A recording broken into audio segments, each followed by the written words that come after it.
বলে না, অনেক কিছু বলে দেয়। কারণ যার কাছে যা আছে তা নিয়ে সে অহংকার, তাই না? গোবিন্দকে যখন ভক্ত পেয়ে যায় তখন কিছু কিছু ভক্ত আছে অহংকার চলে আসে, তাই না? আমি পেয়েছি, কেউ পাইনি। তখন শ্রীকৃষ্ণ মনে মনে ভাবলেন, অহংকার যেখানে বাসা বাঁধে সেখানে তো আমি থাকতে পারি না। আরে তোরা আমাকে অনেকদিন পরে পেয়েছিস, অহংকারটা করতে গেলে কেন?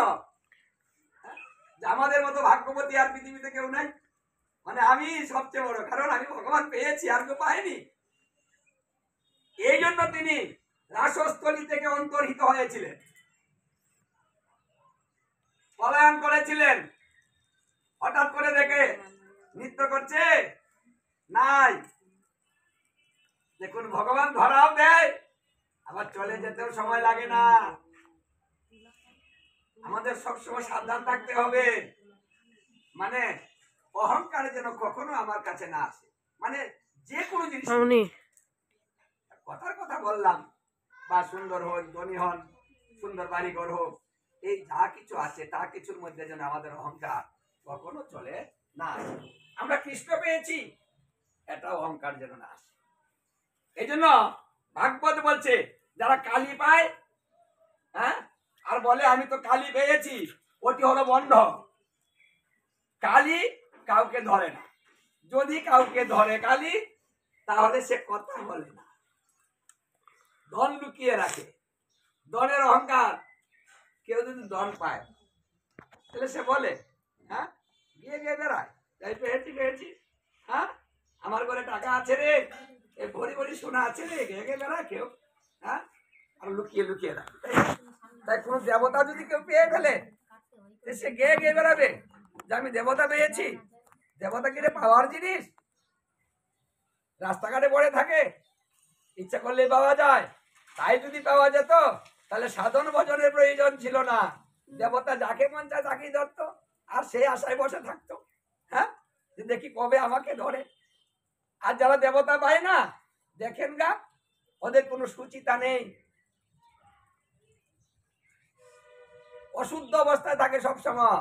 আর ওরাই বলে আমি দেবতা পেয়েছি, মাথার মধ্যে জট বাঁধে, ওটা তো গিদর। ওরা কিন্তু ভগবান না, শিব না, কালীও না, কেউই না, কারণ মাথার মধ্যে জট বাঁধে যে গিদর, অপরিষ্কার থেকে আসে। এগুলা সায়েন্স এগুলা বিশ্বাস করে না, শাস্ত্রও না, কখনোই না। আর আমরা কি করি, ওই জটটা বাঁধলেই মনে করি আমাকে ধরে ফেলেছে দেবতায়। তখন আমি কি করি, একটা ভঙ্গি ধরে ফেলি। কোন ভঙ্গি? রোজগার করা যায় কিভাবে, সেই ভঙ্গি। হ্যাঁ হ্যাঁ ভঙ্গি, মানে ভঙ্গিটা ধরলেই তো আমার কাছে মানুষ আসবে, আর আমি বলে দিব তার ভবিষ্যৎ। আর ভবিষ্যৎ বলে দিতে পারবে আপনাকে, কিন্তু ব্যবস্থাটা করে দিতে পারবে না। আপনি প্রশ্ন করে দেখবেন, প্রশ্নের উত্তর দিবে, এই তোর এই হয়েছে, এই হয়েছে, ওই হয়েছে, এই দোষ, এই দোষ। কাইটা দিতে বলেন, আমার দোষ যদি হয়ে থাকে তাহলে আপনি কেটে দেন। দেখেন না, কাটার ব্যবস্থাটা নেন, নিয়ে দেখেন কতটুকু কাটে। তাই যদি হতো তাহলে সাধন ভজন করে তো অবশ্যই অন্যকে অপেক্ষা করে।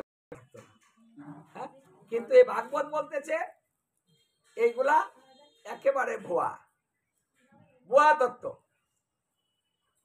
তাই এইসব লোকের কাছে আপনারা কখনো যাবেন না, কিছু জানার দরকার নেই। ভবিষ্যৎ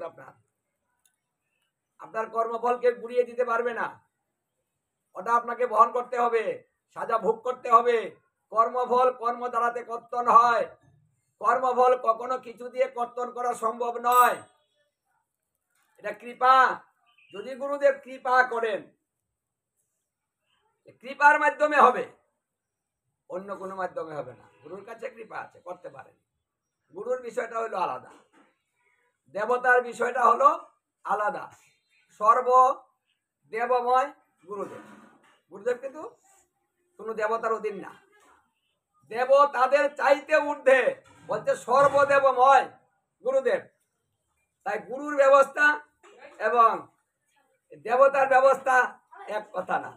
কারণ গুরু যদি কাউকে কৃপা করে, তাহলে চৈতন্য চরিতামৃতে বলছে তাকে আমি কৃপা করতে বাধ্য হই। কারণ গুরু কৃষ্ণ রূপ হয় শাস্ত্রের প্রমাণে। গুরু এবং কৃষ্ণ স্বরূপটা এক তত্ত্ব। গুরু রূপে কৃষ্ণ কৃপা করে ভক্ত জনে। গুরু রূপ ধারণ করেই ভগবান শ্রীকৃষ্ণ জীবকে কৃপা করে থাকেন। আর ওই গুরু যদি কৃপা করে কোনো ভক্ত জনে, তাহলে কৃষ্ণ কি করেন? বলছে অন্তর্যামী হইয়া শিখাই তাহাকে। তাহলে উনি অন্তর্যামী হয়ে মানে বাহিরে আসেন না, অন্তরে থাকেন। অন্তরে থেকে গুরুর মাধ্যমে কৃপাটা জীবের কাছে পৌঁছিয়ে দেন। এই জন্য দেবতারাও গুরুর অধীন। দেবগুরু বৃহস্পতি, তাদেরও গুরু ধরতে হয়েছে। দেবগুরু বৃহস্পতির কাছে যখনই বিপদে পড়তে যেত, গুরুদেব ব্যবস্থা করতেন, বলে দিতেন এই করতে হবে, যাও, বিপদ চলে যাবে। একমাত্র গুরুদেবই পারেন এর ব্যবস্থা, অন্য কোনো ভাবে না। তাই আপনাকে কি করতে হবে? একটু ধৈর্য ধারণ করতে হবে। রাতারাতি না, গোবিন্দের কাজটা রাতারাতি হয় না, ওটা ধীরে ধীরে হয়, মনের বিচার করা হয়। দেবতারা না বুঝে অনেক কিছু দিতে পারে, কিন্তু গোবিন্দ না বুঝে কাউকে কিচ্ছু দেয় না। এই জন্য দেবতার সাথে আর গোবিন্দের সাথে, গুরুদেবের সাথে পার্থক্য অনেক। এই জন্য গুরুদেব কোনো দেবতার পূজা করেন না, কারণ তিনি কারো পূজা করতে পারেন না, কারণ তিনি নিজেই পূজনীয়। তাই উনি কারো পূজা করেন না, একমাত্র যুগল ছাড়া। মানে তার পূজনীয় বস্তুটা হচ্ছে যুগল। তিনি যেখান থেকে এসেছেন তিনি তারটা করবেন জীবকে তত্ত্ব শেখানোর জন্য, কিন্তু কোন দেবতা চরণে তিনি ভুল ত্রুটি দিতে পারবেন না। তাহলে তার গুরুত্ব, তিনি যে গুরুদেব, যে গুরুত্ব গুরুদেবের সেটা আর থাকে না। শুধু গুরুদেব না, কোনো বৈষ্ণব কোন দেবতার চরণে ভাবনাও করতে পারবে না তাকে নিয়ে, কারণ তার ভাবনাটা অনেক ঊর্ধ্বে, নিম্নগামী নয়, ঊর্ধ্বগামী। যার জন্য চিন্তা একটা, মূল, ডালপালা না, মূল। আর এই মূল তত্ত্বটাই কলিহত জীবকে শিক্ষা দেওয়ার জন্যই গুরুদেব আসেন। মূল, তুমি মূলটা ধরো, কারণ মূলটা ধরলে তো গাছটা ধরা হয়ে গেল না। কে আমাকে গাছে উঠে গিয়ে কষ্ট করে ওই পাতা পাতা ধরতে হবে? গাছ ধরলে, আমি গাছ ধরলে আমার নিচে ধরবো, তাই না? আমি যখন মূলটা ধরে ফেলবো আমার সমস্ত গাছ ধরা হয়ে গেল। ওটা বৈষ্ণব তত্ত্ব, ওটা বৈষ্ণব জানেন।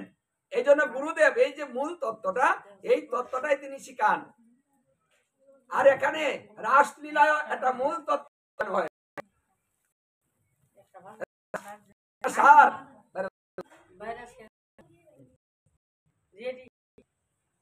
হলো একটা মূল, মানে ভগবান লীলার একেবারে পূর্ণ,